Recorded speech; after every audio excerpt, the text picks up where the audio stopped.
powerhouse team. Awesome. You know, like like the cruise you've been on. You know, like, and so I was thinking that's what I'm gonna put together here. You know, every fucking mercenary in the world came through my door. I've gone through probably 50 cooks since I've been here. Yeah, because it was like, but we're gonna cook a certain way.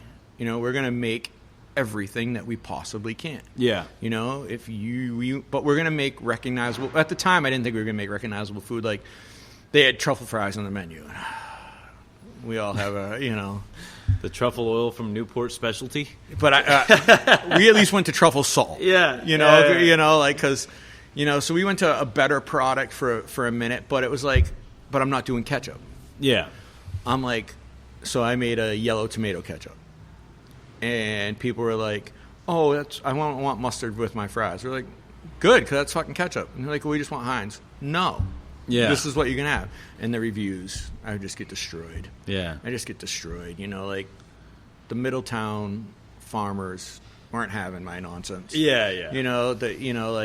And then my next ketchup I made was with smoked red peppers. I'm like, "Fine, you want red ketchup? Here you go." And they were like, "What the fuck is this?" I remember I got a review that. I put black pepper in a kid's mac and cheese, and they were like, Andy Texeira should be fired. He doesn't know what he's doing. How does he dare he put black pepper in a kid's macaroni and cheese? Like, I'm like, my fucking kids are gonna read that one day. Like, that's awesome. So it was like that, and then I'd have cooks, like my first night here, they would drain the saute pans onto the floor, during service. There was no trash barrel. All night? All night, with yeah. The mats? You lift up the mats and it's like caked under there? Yeah. Oof. Yeah. They wouldn't wrap proteins. Like, I remember telling the line cook and the sous chef that was on at the time, she was just there to help me transition, and she was leaving. She was going front of house. She's still actually here. She works front of house now. But she was like, I'm like, listen, all the proteins need to be wrapped individually. Like, the fish can't be on top of each other. Exactly, we need to take care of the product. And, they got draws. And so I tell her, then I see her over there telling the line cook that these need to be wrapped. And he's giving her shit. Then he comes up to me and goes, "Hey, chef," he goes, "do I really have to wrap the proteins?" And I look at him, I go, "What did the sous chef tell you?" Yeah. And he goes, "She said to wrap them." I go, "Well, whatever the sous chef said is what should be done." Yeah. And I went up to her, and she saw that, and she's like, "Thank you." I go, "Even if you gave the wrong answer, it would have been the right one to him, and then you and I would have corrected it later." Exactly. I go, "But I will have your back." And she was like, "What?" Protect the sous chefs. Yeah. I go, "You're my eyes and ears, but I am your guardian." Yeah. I will back every play, and then from there, we'll correct it. We'll correct it privately, so you don't make that mistake again. If it's a mistake, we'll learn from that moment. And so I was like, I'm going to watch service for a month. I came on. I was like, I'm going to watch service for a month. I watched one weekend and was in there. I was like, we need to change this menu. We need to, this is too many people know I'm here. I can't have this. And so I watched 1 week of service, and then I brought all the cooks in, and that one cook that would refuse to wrap the proteins, I waited at the door for him, and I said, "This is a cook's meeting."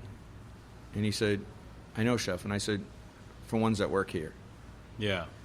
And he was like, "What do you mean?" I go, "You don't work here anymore." I go, "The sous chef told you what to do, and you still fought it. We're not having that. Yeah, we're not having that. We're not having that." Or, Plus, they had 2 people on every station, and it wasn't that type of kitchen. Yeah, too many people. It wasn't that type of kitchen. This isn't. We still run an old school hardcore banger, line, kitchen, and so he was gone, and that shook up everybody because he was I guess a staple. But I grooved through. It was hard. It was hard as shit here. We went through, I don't know how many cooks, just trying to, they would watch. They'd stand and watch me prep. Yeah. They would watch me prep. I walked in and one sous chef, I'm on 6 sous chefs just for bricks. Because I'd walk in and be, "I ain't fucking doing this. Once I plate this fucking lamb, I'm out of here." You can leave now. I know how to plate the lamb. Yeah. I can plate, and there was just a lot of sabotage and it was craziness. And I'd been and seen it all. You know, Dave, like, you know, you've been around, you've seen, you know, as much as you know. Meanwhile, we had to open the cafe here. Yeah. You know, so we had a cafe that they wanted to open. And so we were working the cafe and trying to get that going. And I was going to bring my old sous chef from the club over. Yeah. And he ended up not coming. So I was, like, really struggling. Like, I wanted to tap out every day leaving here. I would leave here in tears. Like, what the fuck did I do? Like, this is difficult. And Emily would constantly, you just got to get through it. You know, you can always quit if you want, but, you know, get through it. And it was hard. Yeah. It was fucking difficult. And it was dark. Like, it pushes you in places, you know, like, you know, you're so tired. You're so beat up. Your body's so, like, drained. Like, I pushed 120 hours here, you know, and it's like, fuck this, you know, like, then you're like, fuck everything. Yeah. You know, you're just like, fuck everything, you know, you're like, fuck your family, fuck you know, like, you know, like, I honestly, I didn't want to exist anymore at a point, you know, like, this place broke me down for a little bit, you know, it was hard the first year, like, really, really, really difficult. I had a sous chef in mind to run Taproot for me. Yeah. And he was coming in to stage. And I said, come in and stage. I'd been here like a month. And he comes in a stage, and the garde manger cook quits on me. And that's the type of place where, like, takes off his shirt, and he's like, I'm fucking out of here, out of the blue. Fuck this place. I'm like, Scott, what the fuck's going on, man? Like, why? No, fuck this. I'm out of here. So I'm like, all right, you know, get out. You know, get out before I drag you out. No. Yeah. You know, so Driscoll came on as my, you know, and I was like, you're staging for a sous chef job, and you were supposed to make me soup because, like, that was going to be, like, a big staple of the kitchen you run. We were going to have, like, 3-4 soups. So I'm like, I can see a lot how you make soup. I can see a lot of technique how you do that. Yeah, yeah.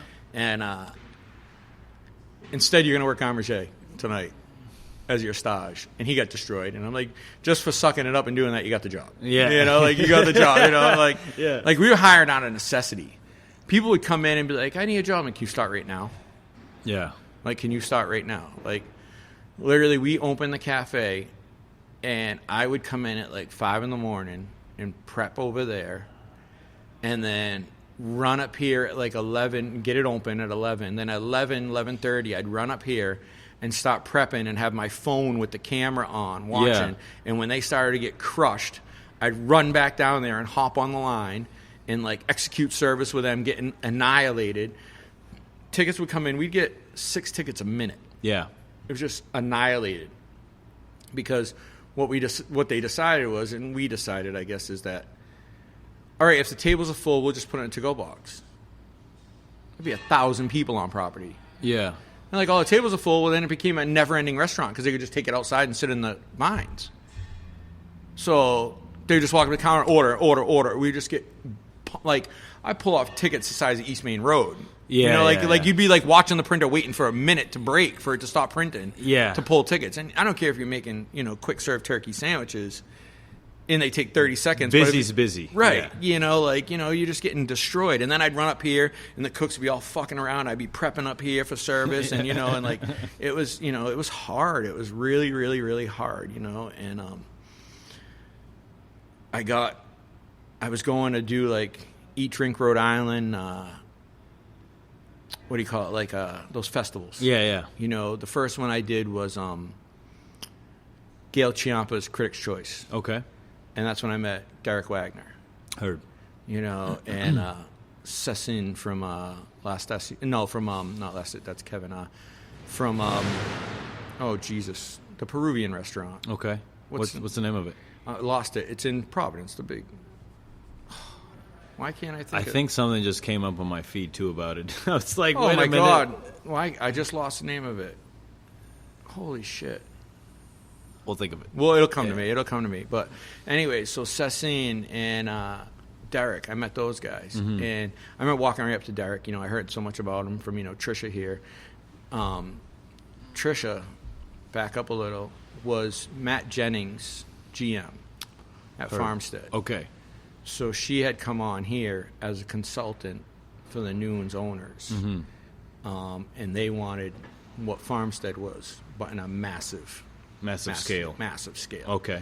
So that was her background. So she had told me, and she's like, you know who Matt Jennings is? I was like, I never heard of him. You know, Yeah. I was in a private club for 10 years. I didn't follow chefs. Yeah. She's like, do you know who Derek is? I'm like, Derek who? You know, like I didn't know any of those people, you know. And so she was the one like, well, we want this like farmstead style concept, you know.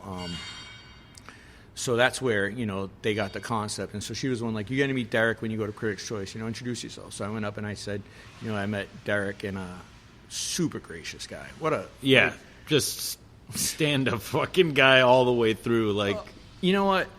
I met a bunch of Providence chefs, but the first 3 I met brought me in to like their circle. Like, I've been their friend for years. Yeah. And that was Derek, Jake, and Matt Januso, Chez Pascal. Yeah.